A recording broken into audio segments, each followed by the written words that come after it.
Revitalisasi fasilitas pangkalan TNI AU atau Bandara Halim Perdana Kusuma telah diresmikan pada 5 Oktober 2022. Adapun revitalisasi ini bertujuan untuk memperbaiki fasilitas sisi darat maupun sisi udara dalam rangka meningkatkan aspek keselamatan, keamanan, dan kenyamanan penerbangan.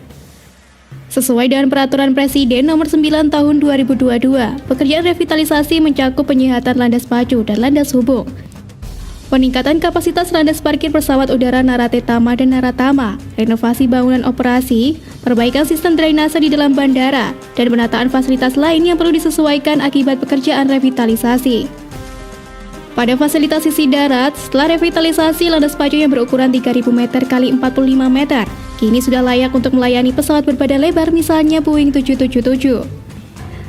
Selain itu, kapasitas landas parkir Narate Tama dan Naratama juga bertambah dari yang tadinya 3 pesawat berbadan kecil menjadi 4 pesawat berbadan kecil atau 2 pesawat berbadan lebar. Sementara itu, pada fasilitas sisi darat, gedung Narate Tama dan Naratama bertambah luas dari tadinya 1.500 meter persegi menjadi 5.270 meter persegi. Demikian juga dengan terminal operasi TNI AU yang luasnya bertambah dari 500 meter persegi menjadi 2.230 meter persegi setelah dilakukan revitalisasi. Di proyek ini, WG berada di bawah naungan WKKSO dengan lingkup pekerjaan revitalisasi Terminal Narate Tama dan Terminal Naratama. Terminal baru VVIP ini akan menjadi fasilitas premium dalam menyambut tamu-tamu penting negara dalam gelaran event KTT G20.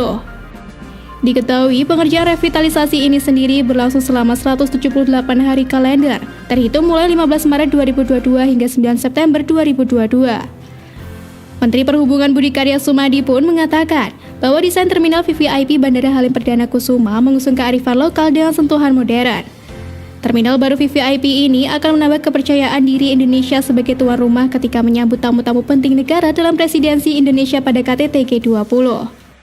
Untuk itu, revitalisasi juga dilakukan di gedung terminal atau ruang tunggu untuk tamu negara yang mengusung konsep kearifan lokal bangunan khas tradisional Jawa. Ruangan-ruangan di dalam terminal diberi nama Yudhistira, Bima, Arjuna, Nakula, dan Sadewa. Ini menunjukkan Pandawa adalah salah satu representasi budaya Indonesia. Selanjutnya, pemasangan bata terakota yang disematkan pada dinding gedung yang mempertegas kesan earthy dan estetik dari gedung ini. Sejumlah arsitek terkemuka di Indonesia turut terlibat dalam menata terminal VVIP dengan desain yang simpel, modern, dan ekspresif. Seperti Yori Antarreza, Reza Wahyudi, hingga pelukis Iwan Yusuf. Adapun anggaran yang dialokasikan untuk revitalisasi ini sebesar 600 miliar rupiah. Lebih lanjut, Menteri Perhubungan pun menjelaskan bahwa Bandara Halim adalah objek vital yang sebelumnya kurang terawat dan perlu dilakukan revitalisasi. Sedikitnya ada 3 permasalahan yang dikantonginya. Pada kesempatan tersebut, Menteri Perhubungan Budi juga menyampaikan terima kasih kepada Presiden yang telah memberikan arahan dan seluruh pihak yang mendukung kelancaran revitalisasi bandara ini. Bandara Halim telah beroperasi kembali untuk melayani penerbangan komersial pada 1 September 2022 lalu, usai dilakukannya revitalisasi sejak Maret 2022. Sebelum dioperasikan, Kementerian Perhubungan melalui Ditjen Perhubungan Udara telah melakukan serangkaian koordinasi dengan TNI AU, AP2, Airnav Indonesia, serta pihak terkait lainnya. Yang mana untuk memastikan aspek keselamatan, keamanan, pelayanan, serta pemenuhan terhadap seluruh regulasi terpenuhi. Beberapa uji coba landing take-off, sertifikasi dan kalibrasi juga telah dilakukan sebelum landasan dioperasionalkan kembali.